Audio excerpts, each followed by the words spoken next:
किन्नर चुड़ैल। रामनगर नाम का एक गांव हुआ करता था। उस गांव में ज़्यादा लोग नहीं रहते थे।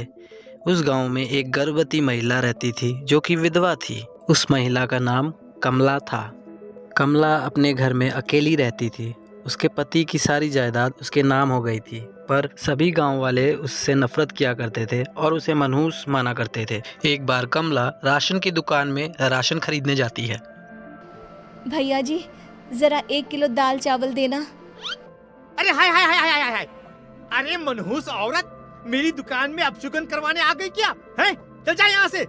मैं कुछ नहीं देने वाला हूँ तुझे। भाग भाग यहाँ से, चल जा निकल। भैया जी, ऐसा मत कहिए। मैं गर्भवती हूँ, मुझे खाने की बहुत ज़रूरत है। मुझे खाना दे दीजिए। दुकानदार कमला को वहां से धक्के मार के भगा देता है। तभी कमला रोते रोते किन्नरों के इलाके में आ जाती है। गांव वाले किन्नरों को उसी इलाके में रखा करते थे, क्योंकि गांव वाले किन्नरों को पसंद नहीं करते थे और अपने इलाके में आने से मना करते थे। तो इससे किन्नरों ने अपना एक अलग इलाका बना लिया था। जब किन्नर देखते हैं कि रोते रोते एक महिला जो कि गर्भवती थी उनके इलाके में आ गई हैं, तो सारे किन्नर कमला के पास जाकर उसका हाल पूछने लग जाते हैं। क्या हुआ बहन? तुम्हारी गर्भवती अवस्था में इतनी बुरी हालत कैसे है? तुम रो क्यों रही हो? तुम डरो मत, हम तुम्हें कोई नुकसान नहीं पहुंचाएंगे। तुम शांत होकर सब बताओ कि हुआ क्या है। मैं कमला हूँ। मैं गांव के दूसरे इलाके से आई हूँ। 2 महीने पहले ही मेरे पति की मौत हुई है। मुझे गांव के लोग मनहूस मानते हैं, क्योंकि मैं विधवा हूँ और गर्भवती भी। वहाँ के लोग मुझे खाने के लिए कुछ बेचने के लिए भी तैयार नहीं, जिससे मेरा गुजारा नहीं हो रहा था। कोई बात नहीं कमला, हम तुम्हारा ख्याल रखेंगे।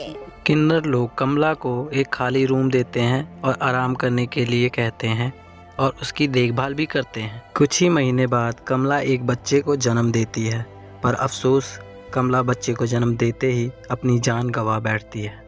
जब सब किन्नर बच्चे को देखते हैं तो बहुत खुश हो जाते हैं, क्योंकि वो बच्चा भी एक किन्नर था। ममता ने एक किन्नर बच्चे को जन्म दिया था। अब इस बच्चे की देखभाल कौन करेगा? हम तो इस बच्चे को गांव के दूसरे इलाके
इजहार करने के लिए एक दूसरे से मिलते हैं।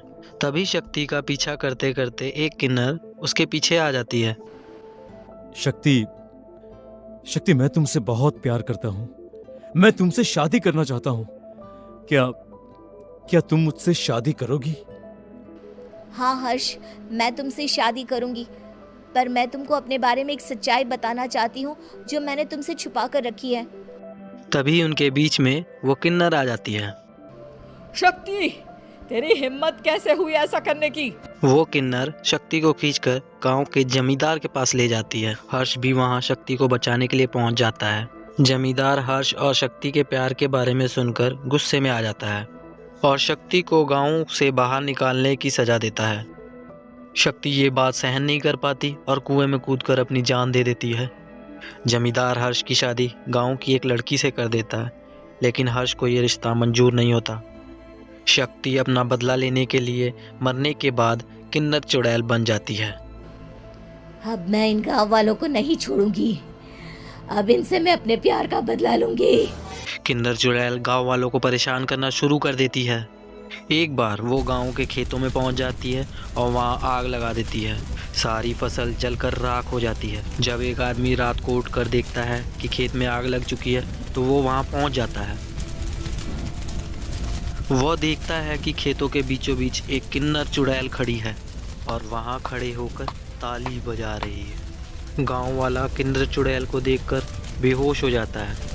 जब सुबह उसे होश आता है तो वो सीधा जमींदार के पास जाता है। अरे जमींदार साहब, अरे वो किन्नर चुड़ैल ने मेरी सारी फसल जला दी। अब मैं क्या करूंगा? क्या होगा मेरा? जमींदार चुड़ैल किन्नर का नाम सुनते ही सब कुछ समझ जाता है। अब वो बहुत डर जाता है। उसी रात जब जमींदार रात को डर के मारे सो नहीं पाता, तभी वहां अचानक से किन्नर चुड़ैल आ जाती है। किन्नर चुड़ैल जोर जोर से जमींदार के सामने हंसने लगती है और जोर जोर से तालियां बजाने लगती है। जमींदार उस डरावनी किन्नर चुड़ैल को देखकर बहुत डर जाता है। तूने मेरे साथ बहुत बुरा किया। अब मैं तुझे जान से मार दूंगी। नहीं नहीं नहीं नहीं नहीं, मुझे माफ कर दो, मुझे मत मारो। मैं कभी ऐसा दोबारा नहीं करूंगा। अब तुम जो बोलोगी वही मैं करूंगा। ठीक है, मैं चाहती हूँ कि किन्नर इलाका गांव के इलाके से जुड़े और गांव का कोई भी आदमी किन्नर समाज से द्वेष ना करे, उससे नफरत ना करे, नहीं तो मैं सारे गांव को मार दूंगी। और तुम गांव में एक नया कानून बनाओ कि अगर किसी ने भी किन्नर समाज को हानि पहुंचाने की कोशिश भी करी या इनसे भेदभाव करने की भी कोशिश करी तो उनको कड़ी से कड़ी सजा मिलेगी। हाँ हाँ हाँ हाँ, मैं ऐसा ही करूंगा। तुम जो बोलोगी वो मैं करूंगा, पर मुझे जाने दो प्लीज। तब वो किन्नर चुड़ैल वहां से चली जाती है। गांव का जमींदार किन्नर चुड़ैल की बात मानते हुए दोनों इलाकों को एक कर देता है और नया कानून भी लागू कर देता है। तब से वहां किन्नर समाज और दूसरे लोग शांतिपूर्वक एक साथ रहने लगते हैं।